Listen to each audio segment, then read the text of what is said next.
அன்பான மக்களே, நம்மளோட மகாநதி சீரியலில் இன்றைக்கி ஒரு விஷயத்தை கவனிச்சிங்களா?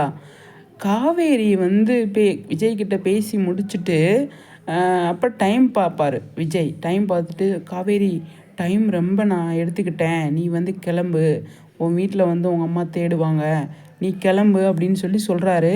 சொல்லும் போது சரிங்க நான் போயிட்டு வரேன் அப்படின்ட்டு காவேரி போயிடுவாங்க.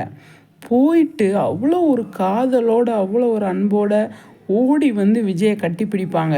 அந்த சீன் பார்த்தீங்க அப்படின்னா அவ்வளோ ஒரு அழகான காட்சிங்க. அது வந்து அதை உண்மையாகவே டைரக்டர் அவ்வளோ அழகாக எடுத்திருந்தாரு அப்படின்னு தான் சொல்லணும். டைரக்டரை தான் பாராட்டணும் நிஜமாக. அந்த இடத்துல ஒரு சூப்பராக வந்து அந்த இதை எடுத்திருந்தாரு.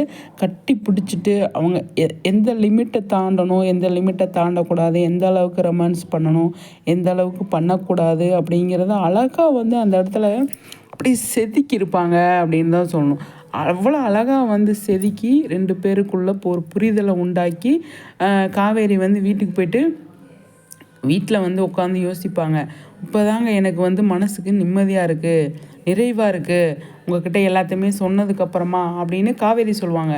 விஜய் சொல்லுவார், இவ்வளோ காதலை வச்சுட்டு நீ என்கிட்ட இருந்தியா, நான் தான் என் மேலேயும் தப்பு இருக்குது, எல்லாத்தையுமே சரி பண்ணுறேன் அப்படின்னு சொல்லி இவங்க 2 பேருமே வந்து அந்தளவுக்கு பேசும்போதில் அவ்வளோ அழகாக இருந்ததுங்க. நிஜமாகவே அந்த போர்ஷன் வந்து காவேரி விஜய் விட்டு டைம் ஆச்சு காவேரி நீ கிளம்புன்னு சொல்கிற டைம்லேருந்து அவங்க போய் யோசிக்கிறாங்களே, அந்த டைமுக்குள்ளே ஒரு அழகான காட்சி வந்து எடுத்திருப்பாங்க.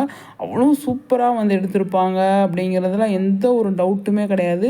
அவ்வளோ சூப்பராக வந்து எடுத்தேன். அந்த இடத்துல நான் வந்து இதை மட்டும் தனியாக பேசணும் அப்படிங்கிறது தான் நான் இப்போ பேசுகிறேன். அந்த அளவுக்கு சூப்பராக வந்து அந்த காட்சிகளை செதுக்கியிருப்பாங்க. இதை பற்றி ரைட்ரு சார் பேசுவார் அப்படின்னு பார்த்தேன்.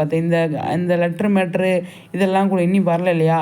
இந்த மாதிரி ஒரு சுச்சுவேஷனை பற்றி நம்மளோட பாரி சார் பேசுவார் அப்படின்னு நான் எதிர்பார்க்குறேன். இது டைரக்டர் கையில் இருந்தாலுமே அவங்க டைலாக்கே இல்லாமல் கூட சூப்பராக வந்து எடுப்பாங்க தான். ஆனால் செம்மங்க.